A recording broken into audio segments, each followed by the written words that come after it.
आज के first lecture में हम लोग सबसे पहले थ्री बेसिक इंपॉर्टेंट पॉइंट को समझेंगे।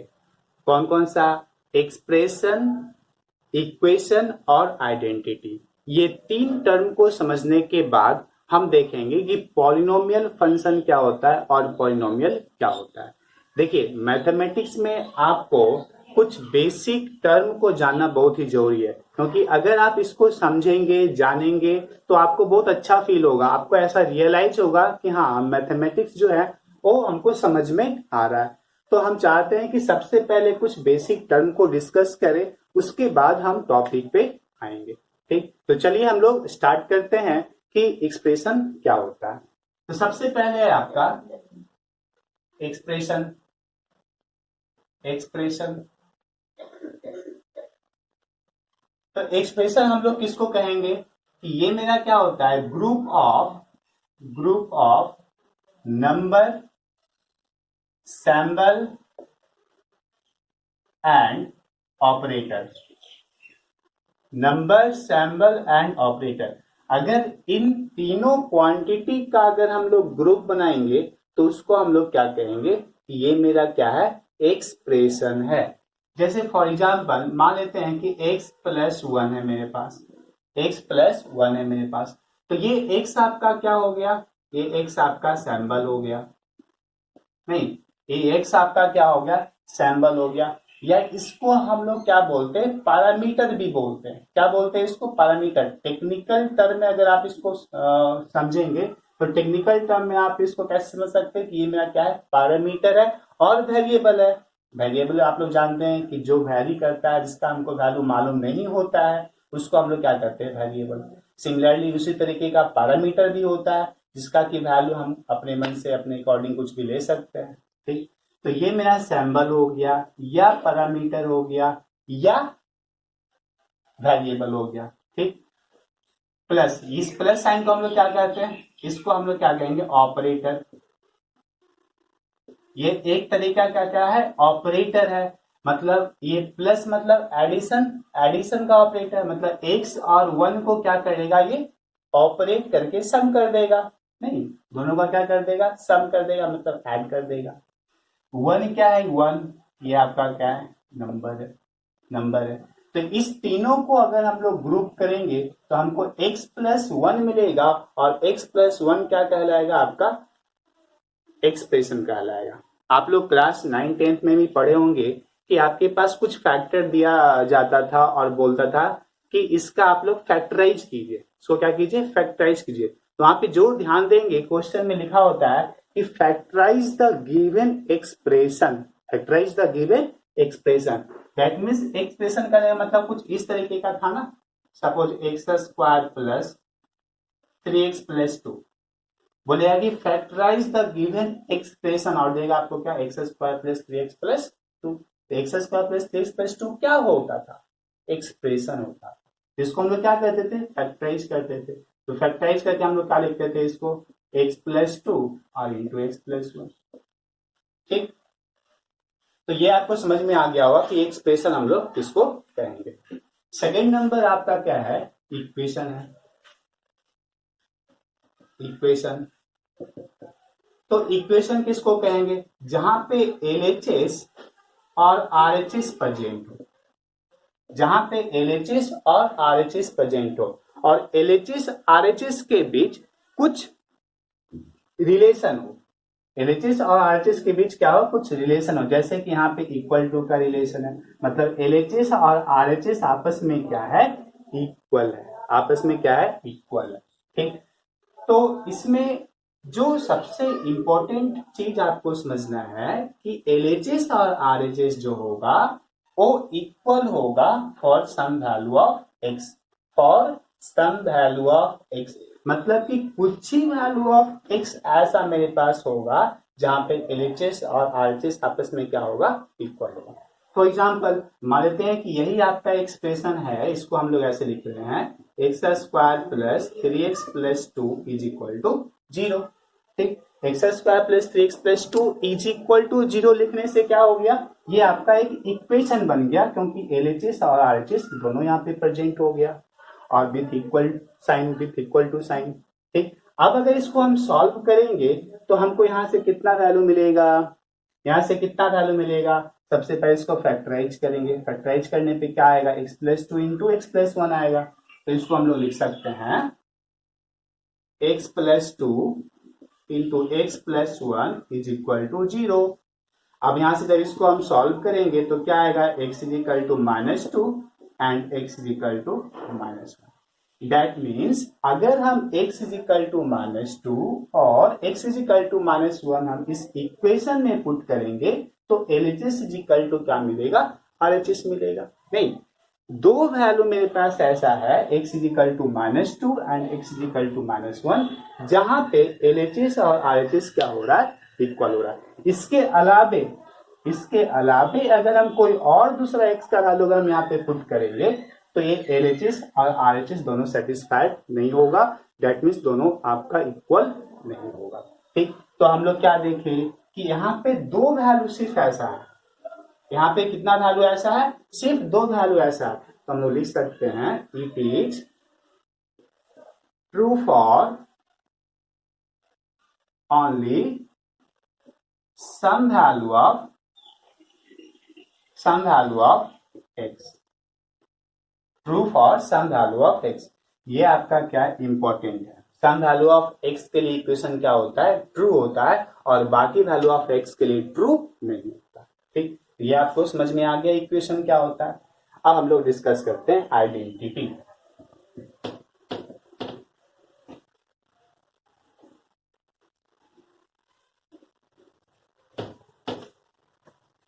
थर्ड नंबर जो आपका इंपॉर्टेंट पॉइंट समझना है ये है आपका क्या, आइडेंटिटी। देखिए आइडेंटिटी में भी क्या होता है, LHS और RHS दोनों इक्वल टू साइन के साथ में रिलेटेड होता है। LHS और RHS में क्या होता है, इक्वल टू साइन के साथ में रिलेटेड होता है। तो कहिएगा सर कि इक्वेशन में भी तो सेम चीज हो रहा था, आइडेंटिटी में भी क्या सेम चीज होगा, जैसे कि यहाँ पे हो रहा था वैसे यहाँ पे भी होगा क्या, यहाँ पे ऐसा नहीं होगा। यहाँ पे कंडीशन क्या था कि सम वैल्यू ऑफ x के लिए ये ट्रू होगा, सम वैल्यू ऑफ x के लिए क्या होगा, ये ट्रू होगा। लेकिन ये LHS और RHS क्या होगा, ऑल वैल्यू ऑफ x के लिए ट्रू होगा। क्या होगा, ऑल वैल्यू ऑफ x के लिए ट्रू होगा। लेकिन वैसे वैल्यू ऑफ x के लिए सिर्फ ट्रू नहीं होगा जहां पे डिनोमिनेटर इसका, यहाँ पे कुछ डिनोमिनेटर प्रेजेंट है, अगर डिनोमिनेटर जिस पॉइंट पे 0 हो रहा है सिर्फ वैसे वैल्यू ऑफ x पे आइडेंटिटी दैट मींस LHS और RHS सेटिस्फाइड नहीं होगा। ठीक, तो हम यहाँ पे लिख सकते हैं it is true for all value of x, it is true for all value of x except where its denominator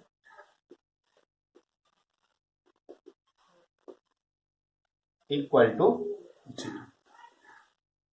मतलब कौन सा वैल्यू को छोड़ करके, जहां पे डिनोमिनेटर इक्वल टू 0 हो जाएगा। डिनोमिनेटर जहां पे 0 होगा सिर्फ वैसे वैल्यू को छोड़ के बाकी सारे वैल्यू ऑफ x के लिए LHS और RHS क्या होगा, सेटिस्फाइड होगा। फॉर एग्जाम्पल के सर ऐसा तो हम कभी नहीं देखे हैं, पहले हम हमेशा देखते आए थे कि इससे जो हम निकालते थे तो x का 2 गो वैल्यू मिलता था, क्यूबिक रहेगा तो 3 गो वैल्यू मिलेगा, उसके बाद अगर पावर 4 का रहेगा तो 4 गो वैल्यू मिलेगा। और यहाँ पे आप बोल रहे हैं कि ऑल वैल्यू ऑफ x के लिए ट्रू होगा। तो देखिए कैसा एग्जांपल है ये आपका, मान लेते हैं ये है आपका 1/x plus 1 into x plus 2 is equal to, हम इसको लिख रहे हैं 1/x plus 1 minus 1/x plus 2, 1/x plus 1 minus 1/x plus 2। ठीक, ये आपका एक रिलेशन है LHS और RHS के बीच में। अब हम चेक करते हैं कि क्या ये ऑल वैल्यू ऑफ x के लिए ट्रू है या नहीं, वैसे वैल्यू को छोड़ के जहां पे डिनोमिनेटर इक्वल टू 0 हो रहा है। तो हम सबसे पहला वैल्यू लेते हैं put x is equal to, मान लेते हैं 0, x is equal to 0 put करते हैं, देखते हैं क्या होता है।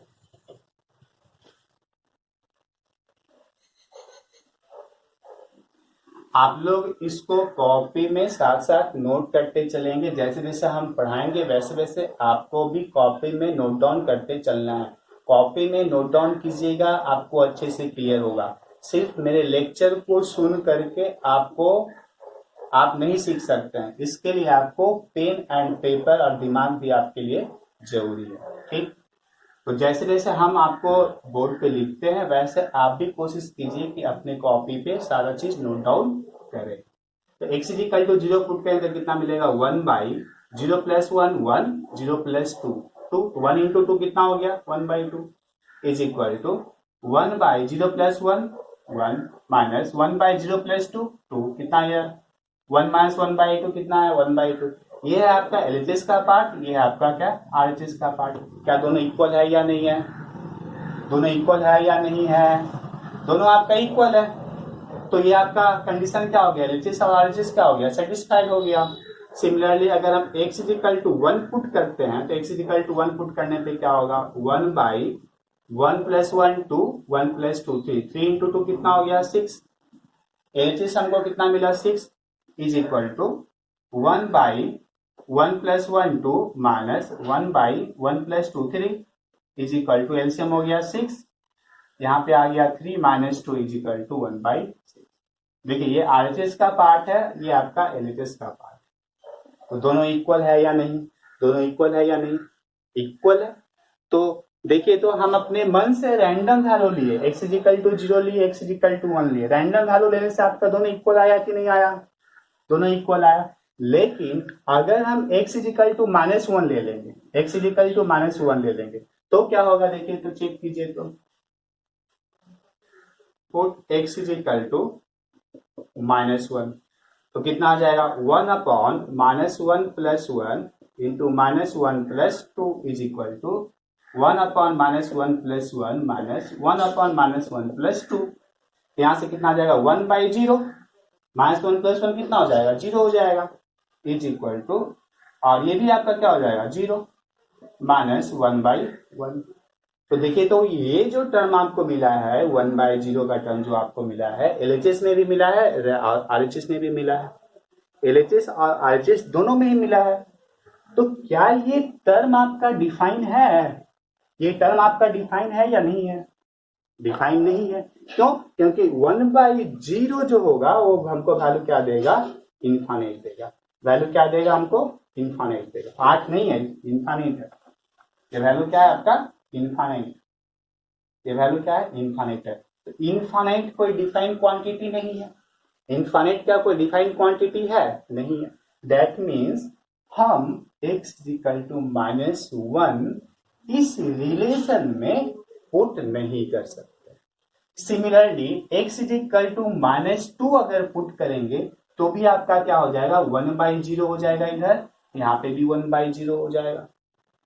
तो 1/0 कहने का मतलब क्या हो गया, इनफाइनाइट, इनफाइनाइट।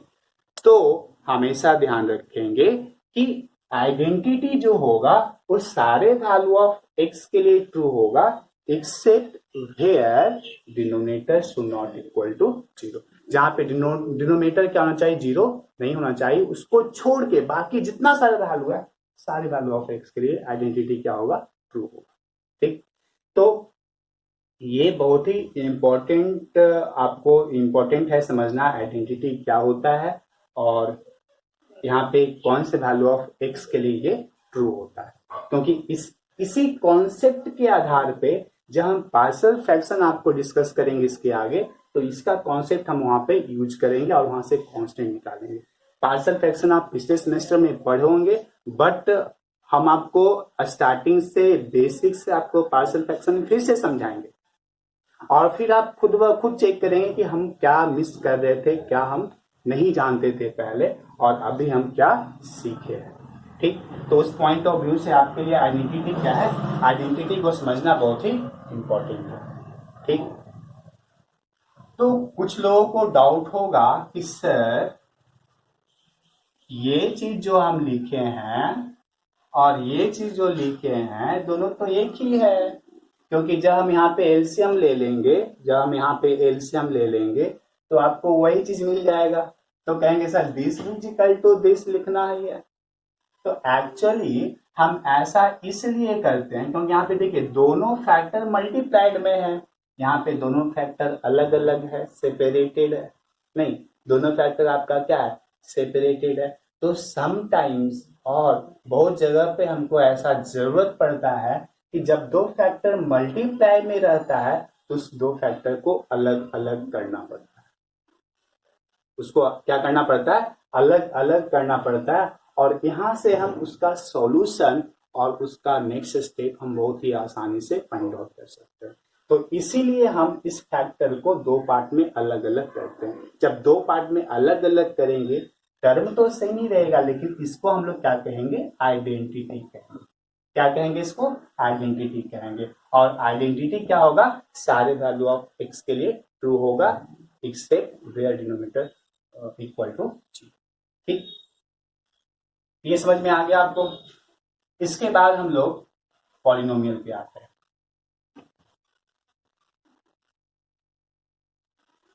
पॉलिनोमियल भी आप लोग थोड़ा जानते होंगे कि पॉलिनोमियल क्या होता है, बट इसको हम लोग फिर से डिस्कस करेंगे। देखिए इधर फोर्थ नंबर आपका जो है पॉलिनोमियल।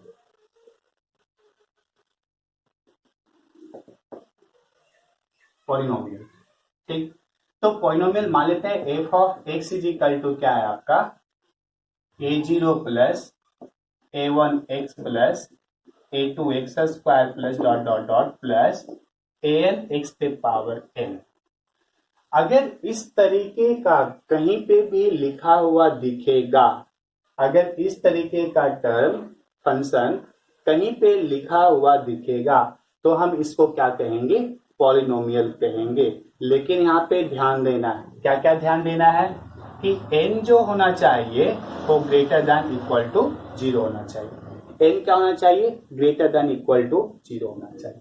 और साथ में n belongs to integer, n belongs to क्या होना चाहिए, इंटीजर होना चाहिए। मतलब ये जो n होगा, n आपका क्या होना चाहिए, n आपका इंटीजर वैल्यू होना चाहिए। n आपका क्या होना चाहिए, इंटीजर वैल्यू होना चाहिए, लेकिन निगेटिव नहीं होना चाहिए, क्योंकि n का वैल्यू क्या होना चाहिए, ग्रेटर देन 0। तो integer with non negative, integer with non negative. For example अगर हम लेते हैं f of x is equal to 1 plus 2x, f of x is equal to 1 plus 2x, तो ये आपका क्या हो जाएगा, पॉलिनोमियल हो जाएगा। तो ये आपका क्या है, पॉलिनोमियल, पॉलिनोमियल। ठीक, सेकेंड एग्जांपल अगर हम लेंगे f of x is equal to 2x square minus 3x है, तो ये भी आपका क्या है, पॉलिनोमियल है। ये भी आपका क्या है, पॉलिनोमियल है। अगर हम थर्ड एग्जांपल ले, suppose f of x is equal to 2x पे पावर 10 माइनस 7x पे पावर 5 प्लस 2x पे power 4 minus 3x square plus 1। तो इसको भी अगर आप देखेंगे तो सारा पावर क्या है आपका, पॉजिटिव विथ इंटीजर। तो ये भी आपका क्या है, पॉलिनोमियल। ये भी आपका क्या है, पॉलिनोमियल।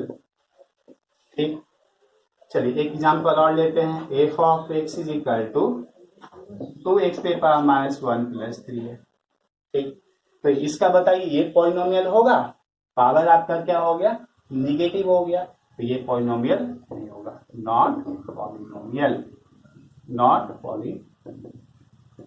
अच्छा, तो अब आपको बोलेगा कि ये पॉलिनोमियल और इस पॉलिनोमियल, मतलब ये जो तीनों पॉलिनोमियल है आपका, इस तीनों पॉलिनोमियल को डिफरेंशिएट कीजिए, मतलब अलग अलग सेपरेट कीजिए कि इस दोनों में क्या डिफरेंस है और किस बेसिस पे हम दोनों को अलग अलग कर सकते हैं। तो अलग अलग करने का बेसिस क्या हो सकता है कि देखिए यहाँ पे मैक्सिमम पावर कितना है, 1 है, यहाँ पे मैक्सिमम पावर कितना है, 2 है, यहाँ पे मैक्सिमम पावर कितना है, 10 है। तो मैक्सिमम पावर के बेसिस पे हम बोल सकते हैं कि पॉलिनोमियल को अलग अलग किया जा सकता है। ठीक, क्योंकि जितना ज्यादा मैक्सिमम पावर होगा तो उसका जो सॉल्यूशन अगर हम फाइंड आउट करेंगे तो सॉल्यूशन भी हमको क्या मिलेगा, बहुत ही ज्यादा नंबर ऑफ सॉल्यूशन मिलेगा। तो ये जो पावर होता है, पॉलिनोमियल का जो पावर होता है, इसको हम लोग क्या कहते हैं, डिग्री कहते हैं। क्या कहते हैं इसको, डिग्री कहते हैं। जो हाईएस्ट पावर होगा, पॉलिनोमियल का जो हाईएस्ट पावर होगा वो क्या कहलाएगा, आपका डिग्री कहलाएगा। ठीक, तो इसका डिग्री कितना होगा बताइए, तो पावर मैक्सिमम कितना है 1, इसका डिग्री कितना हो जाएगा, डिग्री इज इक्वल टू 1। इसका डिग्री कितना हो जाएगा 2, इसका डिग्री कितना हो जाएगा 2, इसका डिग्री कितना हो जाएगा, मैक्सिमम पावर आपका 10 है, इसका डिग्री कितना हो जाएगा, डिग्री इज इक्वल टू 10। ठीक, ये आपका पॉलिनोमियल नहीं है, लेकिन अगर डिग्री कहेंगे तो पावर जो मैक्सिमम होगा, पावर मैक्सिमम कितना हो गया 0, बट ये पॉलिनोमियल आपका नहीं है। ठीक, तो ये आपको समझ में आ गया होगा। देखिए इसका हम लोग यूज करने वाले, आइडेंटिटी है और पॉलिनोमियल है, ये दोनों का हम लोग आगे यूज करेंगे जब पार्शियल फ्रैक्शन हम लोग स्टार्ट करेंगे। ठीक, अगले लेक्चर में हम लोग पार्शियल फ्रैक्शन स्टार्ट करेंगे। ठीक, क्योंकि इंटीग्रेशन के पहले पार्शियल फ्रैक्शन जान लेना बहुत ही इंपॉर्टेंट है, क्योंकि पार्शियल फ्रैक्शन का हम बहुत जगह पे यूज करने वाले हैं। ठीक, अब कुछ लोगों को मालूम नहीं होगा कि पार्शियल फ्रैक्शन करते कैसे हैं, क्या होता है, तो आई थिंक आगे जाके आपको प्रॉब्लम ना हो, इस वजह से हम सबसे पहले इसके बाद मतलब नेक्स्ट लेक्चर में हम लोग पार्शियल फ्रैक्शन डिस्कस करेंगे। उसके बाद उसको कंप्लीट करने के बाद हम आपको स्टार्ट करेंगे क्या, इंटीग्रेशन। ठीक, इंटीग्रेशन में भी हम आपको सबसे पहले बेसिक आइडिया देंगे, इंटीग्रेशन क्या होता है, इंटीग्रेशन का मतलब क्या होता है, कुछ उसके साथ साथ डिफरेंशिएशन भी समझाएंगे, क्योंकि इंटीग्रेशन और डिफरेंशिएशन एक दूसरे के साथ में क्या है, रिलेटेड है। ठीक, तो वो दोनों चीज को समझना बहुत ही इंपॉर्टेंट है। आई थिंक ये लेक्चर आपको अच्छे तरीके से समझ में आया होगा, और आप कोशिश करेंगे कि जितना ज्यादा से ज्यादा आप लोग इसको शेयर करें, आप अपने फ्रेंड्स को शेयर कीजिए, और क्लासेस ज्वाइन के अकॉर्डिंग बोलना चाहेंगे कि आप जितना जल्दी क्लास ज्वाइन करेंगे, हम उतने बेटर तरीके से अपने आप को प्रिपेयर करके और आपके लिए वीडियो लेक्चर हम लेकर के आ सकते हैं, आपको उसका एडवांटेज भी मिलेगा। Thank you.